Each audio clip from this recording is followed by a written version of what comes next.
Сиздин саламаттыгыңызды ойлогон ден соолук программасы бүгүнкү чыгарылышын сунуштайт. Саламатсыздарбы? Ардактуу телекөрүүчүлөр, бүгүн дагы 40 мүнөт бою сиздер менен түз эфирде чогуу болобуз. Эгерде бүгүнкү программанын темасы боюнча сиздерде кандайдыр бир суроолор жаралса, сөзсүз түрдө байланышка чыксаңыздар болот. Байланыш телефондор 03222 код аркылуу 72155 жана ошондой эле WhatsApp номери дагы иштейт. 0508 87 88 97 номери. Ал эми бүгүнкү чыгарылышыбыздын темасы бул ревматизм оорусу.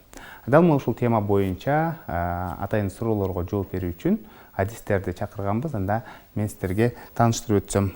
Айжан Матисакова Ош областтар аралык балдардын клиникалык ооруканасынын кардиоревматология бөлүмүнүн башчысы, медицина илимдеринин кандидаты. Жана ошондой эле кийинки коногубуз Уланбек Исаков Ош областтар аралык бириккен клиникалык ооруканасынын ревматология бөлүмүнүн дарыгери. Саламатсыздарбы? Студиябызга кош келипсиздер. Кире жаткан жаңы жылыңыздар менен эң алгач эле айтсаңыздар, ревматизм оорусу бул кандай оору? Ушул боюнча жооп берсеңиздер. Ревматизм оорусу өзү азыркы учурда баягындай жаңы илимий аты бар. Биз дарыгерлер арасында бул орусча айтканда остро-ревматическая лихорадка деп коебуз. Бирок эл арасында ошо ревматизм деген ат колдонуп келе жатат.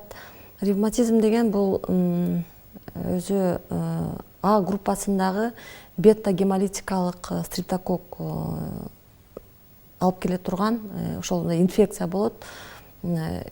Ошол алып келе турган оору. Ал оору көбүнчө эл арасында ангина болдум, фарингит болдум, танзилит болдум деп айтып жүрүшөт. Өзү бул оору ошол оору болгондон кийин, ангинадан кийинби же танзилиттен кийинби же фарингиттен кийинби бир 2 жума, 3 жумадан кийин башталышы мүмкүн.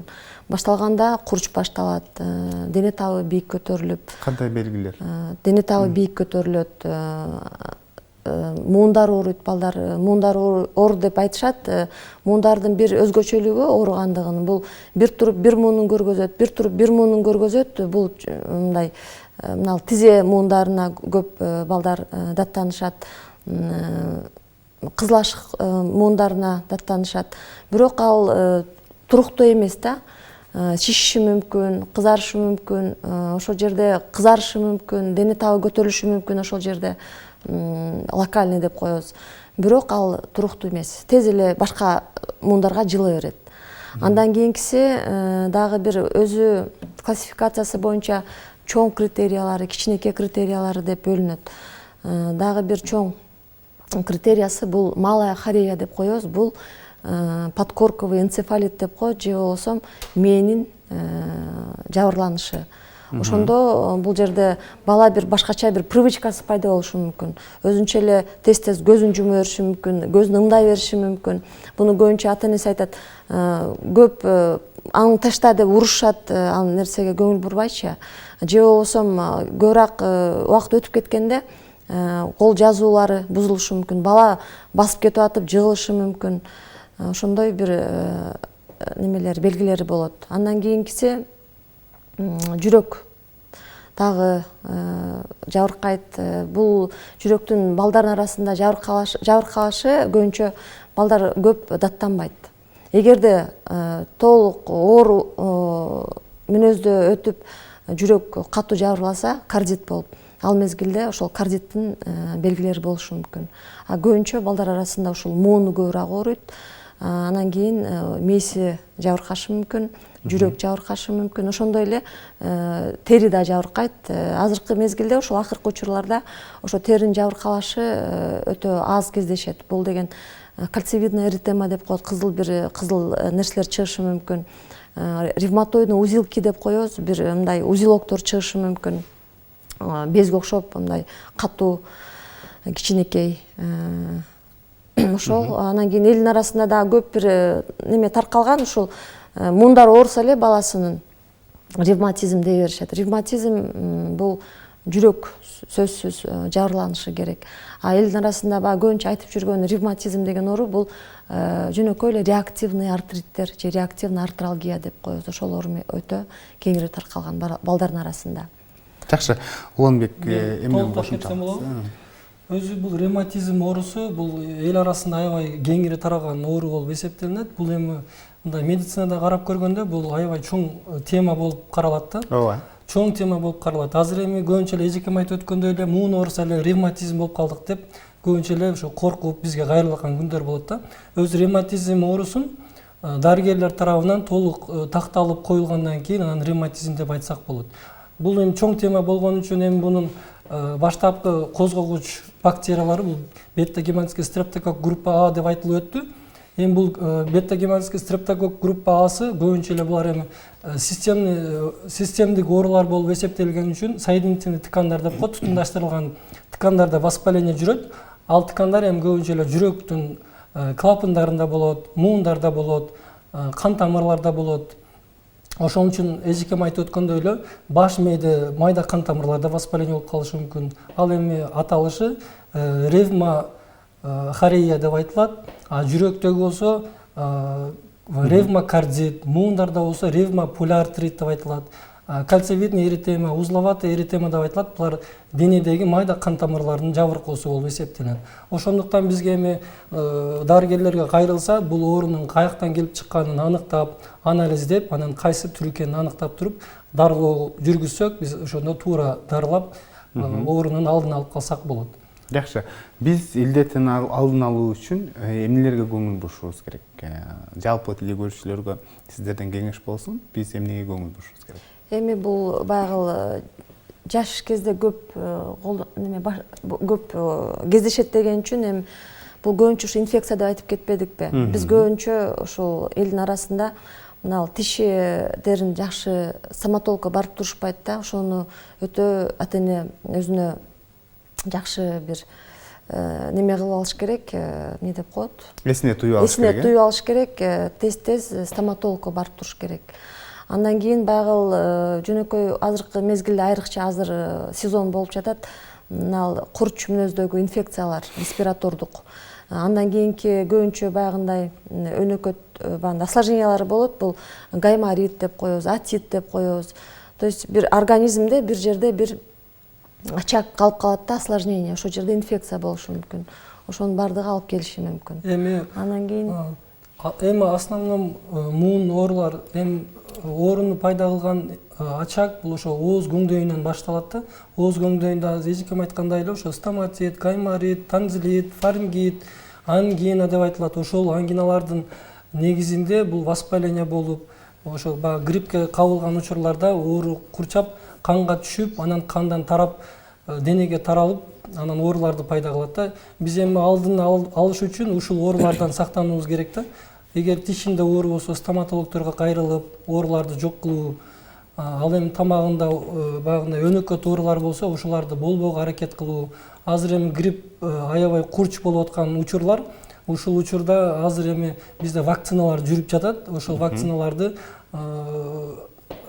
ошол өздөрүнүн баягы аймактык поликлиникаларына барып алса болот. Бул эми ошол алдын алуу болуп эсептелинет да. Жакшы. Чындыгында жогоруда сиздер айтып өткөн ангина же болбосо стоматит ушул сыяктуу ооруларга элдер көп эле көңүл бурбайт дагы, өз алдынча үйүндө дарылана беришет да.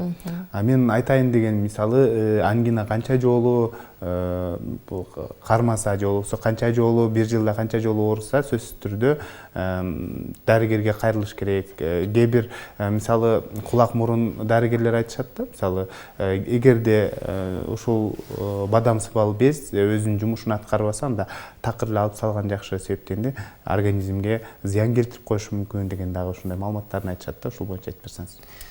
Эми бул маалыматтарга таяна турган болсок, эми ушул тамактын ооруганы, бир эле тамак ооруп калса эле ревматизм деп өтүп кетет деп айтышыбыз кыйын да. Ошон үчүн биз эми дарыгерлерге кайрылсын дегенибиз, ошол тамактан мазок деп коет, тамактан анализ алынат. Тамактан анализ алынып, аны кайсы бактерия аныкталат ал мазоктон. Ошого жараша анан дарылоо, анан диагноз коюлат да. Диагнозду кантип аныктасак, ошого жараша дарылоо жүргүзүлөт да. Андыктан эми тамак ооруса, сөзсүз түрдө кайсы түр экенин аныкташ үчүн дарыгерге кайрылганы макулураак. Толуктап кетсем болобу? Жакшы, толуктап кетиңиз. Айтып атпайсыңарбы, ошол ангинаны баягы безди алып койсо болобу депчи. Баягы буну алып койсом эле анан кийин ревматизм болбой калам. Ал жагы бир чети туура. Эгерде бала тез ооруй берсе, ар ай сайын эле ысытмасы өтө көтөрүлүп, ошол ангина болсо. Бизде азыр мындай бар, жөнөкөй вирустук инфекцияда деле ошол миндалинада кичине налет болушу мүмкүн да, ак. Ал деген жөнөкөй эле вирус болушу мүмкүн. Ал стрептококк эмес. Ошону андыкташ үчүн бул жак айтып кеткендей мазок тапшырыш керек, сөзсүз. Анан кийин бул бездин дагы өзүнүн өтө организм үчүн пайдалуу жагы бар. Иммунитетти кармайт да, ошондуктан аны алып эле таштаганга болбойт. Өзүнүн көрсөтмөлөрү бар. Ошол көрсөтмөлөр менен гана дарыгер айтса, анан кийин алдырыш керек.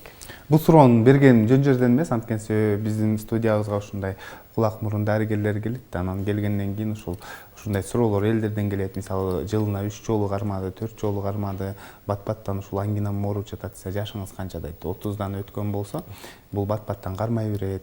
Андан көрө алдырып койсоңуз кутуласыз деген дагы ушундай кеңештерин айткан уже эсиме түшүп кетти да, ошол себептен бергенмин да.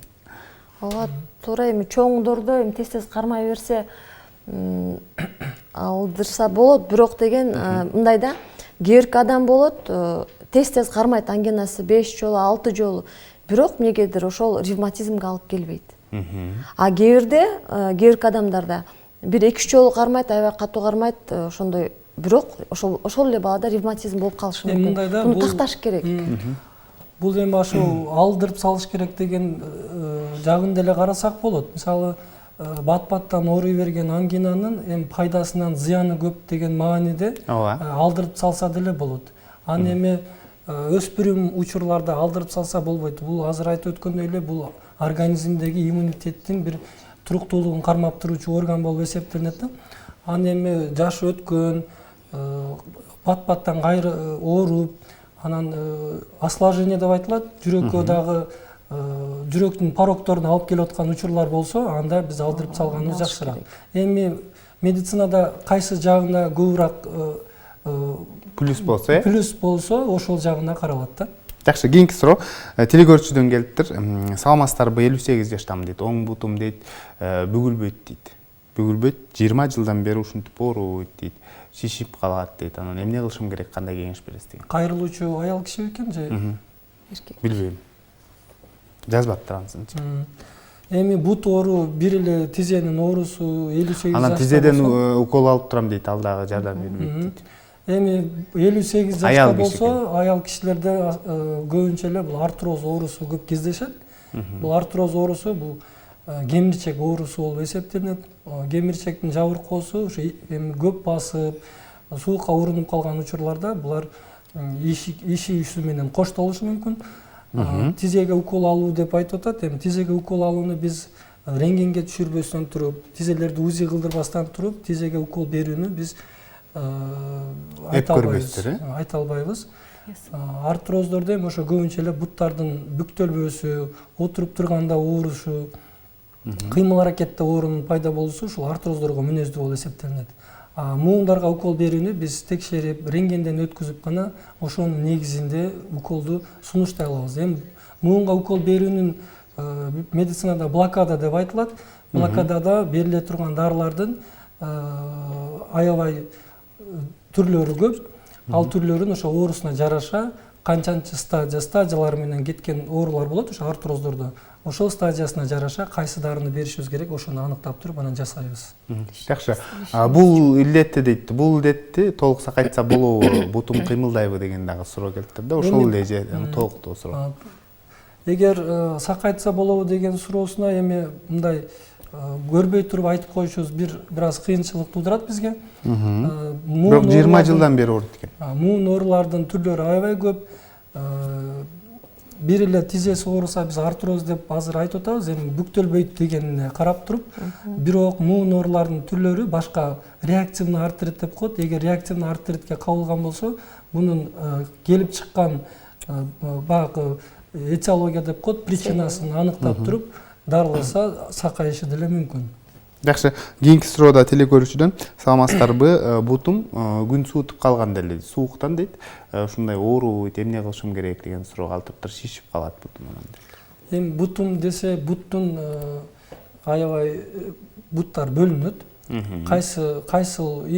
Кайсыл бөлүктөр ооруйт? Тизең муунубу, балтыр кетмен муунубу, же буттун манжаларыбы, же болбосо буттун балтырлары ооруйбу? Аларды бизге толугураак суроо берсе болмок. Бирок эми бутум ооруйт деген сөзгө толук жооп бериш үчүн бизге кайсыл муундар ооруйт, ошону айтып өтсө жакшы болмок. Саламатсыздарбы, балам кечинде эле дейт, бутум ооруду деп ушундай даттанып чыгат дейт. Эмне үчүн деген да суроо калтырыптыр да. Эми бул баягы кичинекей балдардын арасында дагы артрит деп коебуз, мындай өтө кеңири таркалган. Бунун себептери өтө көп. Бул жаш балдардын арасында көбүнчө эле биз айтып кеткендей бул инфекция болушу мүмкүн. Мен жогоруда айтып кеткендей, сөзсүз стоматологко көрүнүшү, тиш докторго көрүнүшү зарыл, ошондой эле лорго көрүнүш керек. Ошол жерде бир ачагы барбы, жокпу, ошону аныктоо зарыл. Ошо менен бирге ичегиде дагы эч кандай проблемалар жокпу. Андан кийин тамактануунун дагы өтө чоң мааниси бар. Туура эмес тамактанса же метаболикалык артралгия деп коебуз балдардын арасында, или обменный депчи, зат алмашуунун бузулушунан дагы келип чыгышы мүмкүн. Кээ бирде бүт анализдерин тапшырып, баардыгы таза чыгып, эч кандай андай ачактар таппаган мезгилде бир өзүнүн возрастында, балдардын бир убагында, жашында баягындай өсүп аткан мезгилде дагы аз-маз оорулар болушу мүмкүн. Көбүнчө балдар ошо кечинде даттанышат, бутум оорутат деп. Бирок ал шишибейт, ооруп атат. Сөзсүз дарыгерге кайрылып, бир сыйра баланы текшертүү зарыл. Саламатсыздарбы, жашым 23 дейт, мендин ангинам дейт, ошол бадамсымал безим дайыма агарып турат дейт. Анан мазок тапшырганмын дейт. Мазок тапшырсам баягы дарыга сезимталдуулугу жок болуп чыкты дейт. Эмне кылышым керек, алдырышым керекпи, кандай кеңеш бересиздер деген суроону калтырыптыр да. Эми бул тамагым агарып турат деген суроосуна бул эми көбүнчө эле лор дарыгерине кайрылса болот. Лор дарыгер тарабынан аны эми бир агарып турганы менен чечип коюш кыйын буну. Аны лорго көрүнүп, анын ишип калгандыгы тууралуу, анын көлөмү кандай, анын иштөө функциялары кандай аныктап туруп, анан ошого карап жооп берсе болот. Анан эми баягы дарыга болгон чувствительность деп айтып өттү окшойт. Чувствительность эми бир гана жолу тапшырып койгонго бул болбойт. Бир гана жолу тапшырып коюп туруп, бул болбой калды деген бул сөзгө биз ынанбайбыз. Мазокту бир эле жолу эмес, 2 жолу же 3 жолудан кайталап тапшырууга туура келет. Анан ошол ангинам козголуп ооруганда дейт, буттарым дагы ооруйт дейт да. Ошон үчүн айтып атам да, ошол ревматизм башталып калбадыбы бул бетапта деген. Биз азыр жогоруда айтып өттү, эжекем. Бул ревматизм эл арасында аябай тараган чоң темадагы сөз. Острая ревматическая лихорадка деп айтылат. Бизде острая ревматическая лихорадкада бул курч кармалган учур. Ал эми бул баягы тамак ооруп, булар эми өнөкөт оорулар. Булар эми как реактивный артрит деп каралышы мүмкүн. Жогоруда айткандай эле аларды ошол бир эле тамакка деп токтолушубуз туура эмес. Эң көбүнчө эле жаш балдарда тамак оорусу, ичеги оорулары, дене оорулардан кийин канга түшүп кабылдоолор болушу мүмкүн. Ал эми 20 жаштан кийин уже баягы үйлөнүп турмушка чыккан, бизде эми половой жизнь деп айтылат. Половой жизнь менен катнашта болгон адамдарда кездешсе, булар урогенитальный инфекция деп айтылат. Урогенитальный инфекцияларда дагы аябай реактивный артриттерди байкалат. Бизде ошон үчүн бир гана тамактан мазок деп айттык, мазоктон эмес. Эгер половой жактан дагы бир аз воспалениялар же өнөкөт оорулар болсо, анда баягы урологко же болбосо гинекологторго кайрылып, алардан деле мазок алып, текшерип, андан кандай инфекциялар чыгат. Ошол инфекцияларды аныктасак, дарыласак, анан ошо муун оорулардан дагы арылышыбыз мүмкүн. Бул эми реактивный артритке кирип кетет да.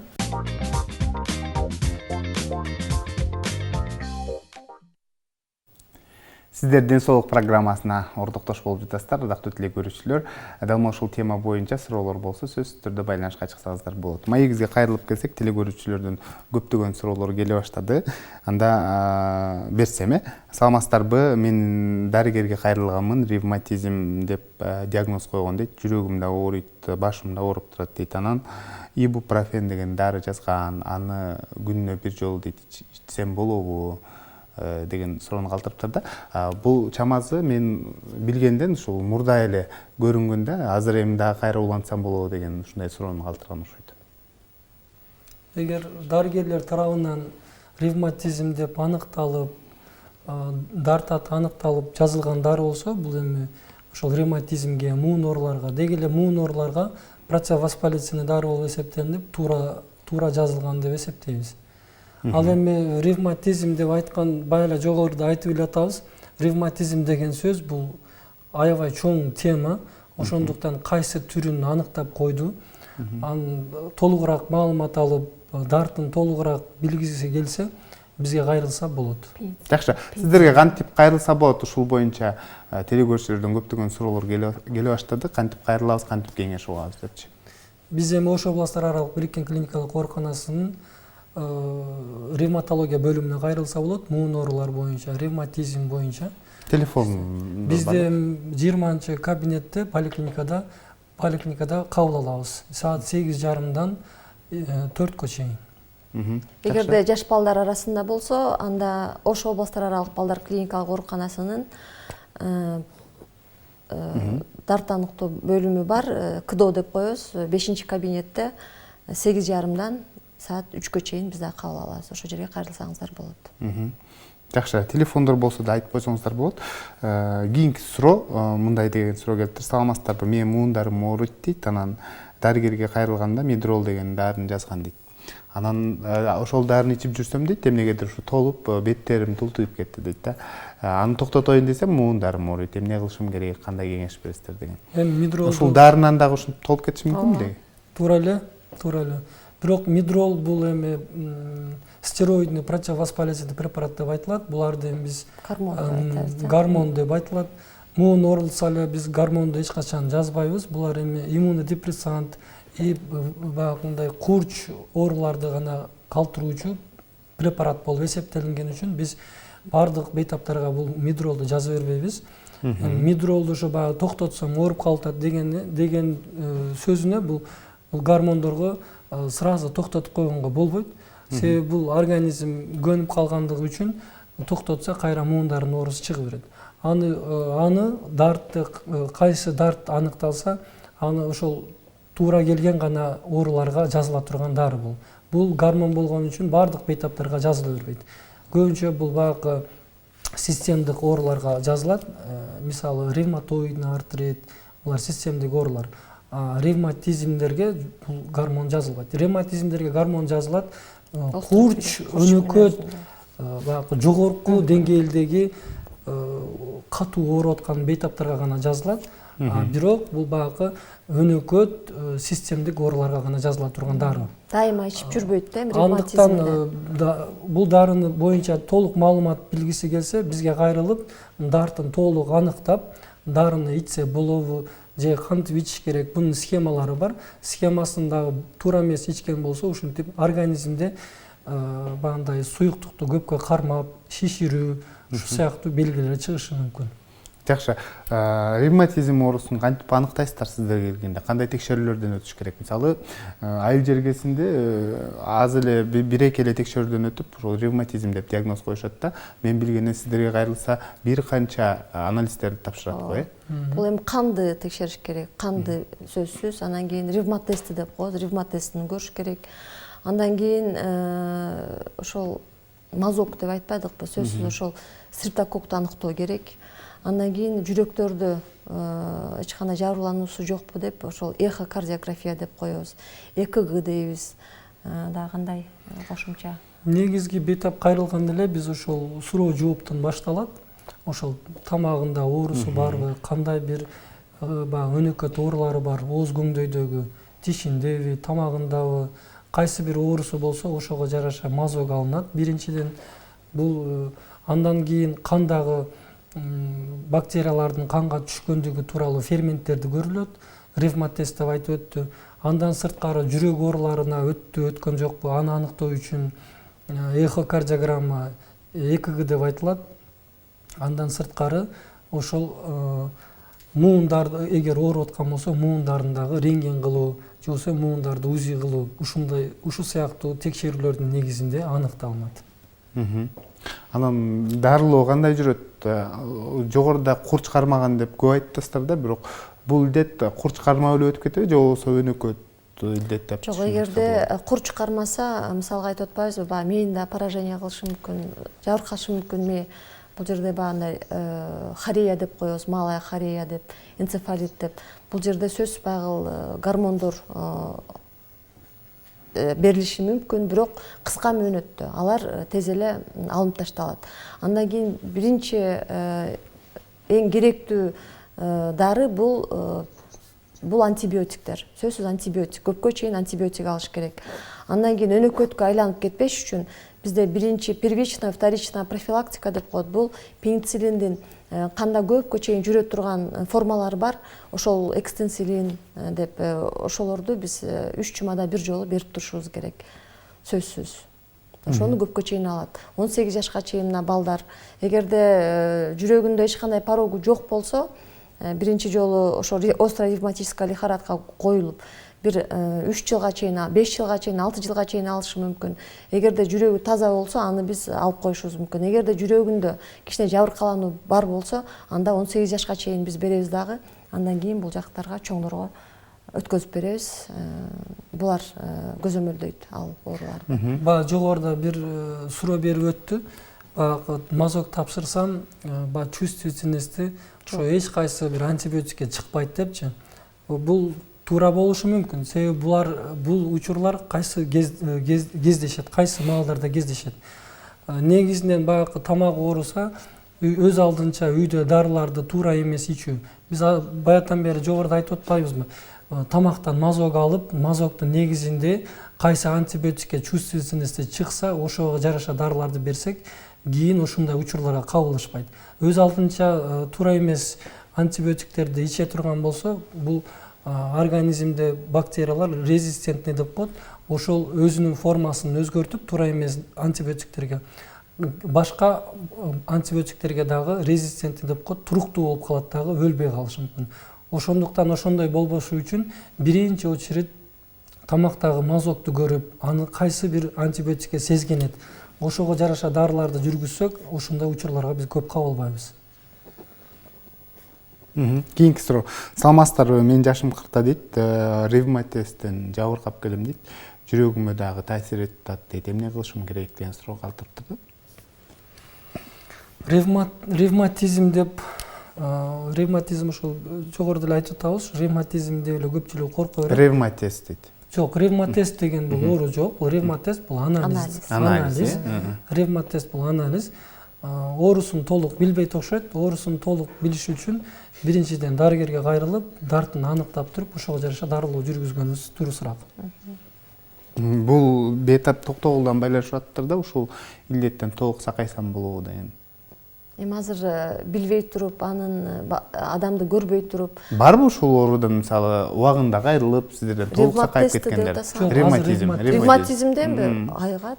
Эгерде жүрөккө убагында дарылоо жүргүзсө, айыгат.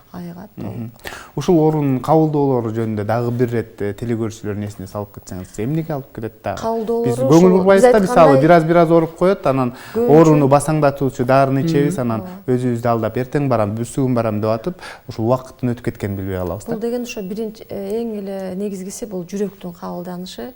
Жүрөктүн пороктору деп коебуз. Приобретенный порок или хроническая болезнь, ревматическая болезнь сердца деп коебуз. Чоң кезде адам чоңойгондо, жаш балдардан өтүп, эми бул чоң кардиологдордо ошолор көп кездешет. А бизде жаш балдарда ал азыраак кездешет. Адамдын өмүрүнө коркунуч алып келе турган илдеттүү кабылдоолору көбүнчө ушул жүрөк деп айтылат. Жүрөк ушул туура эмес дарылануу. Острая ревматическая лихорадка деп баягыдан бери айтабыз, ошо остр курч учурунда дарылоо жүргүзсө, ушундай кабылдоолорго алып келбейт.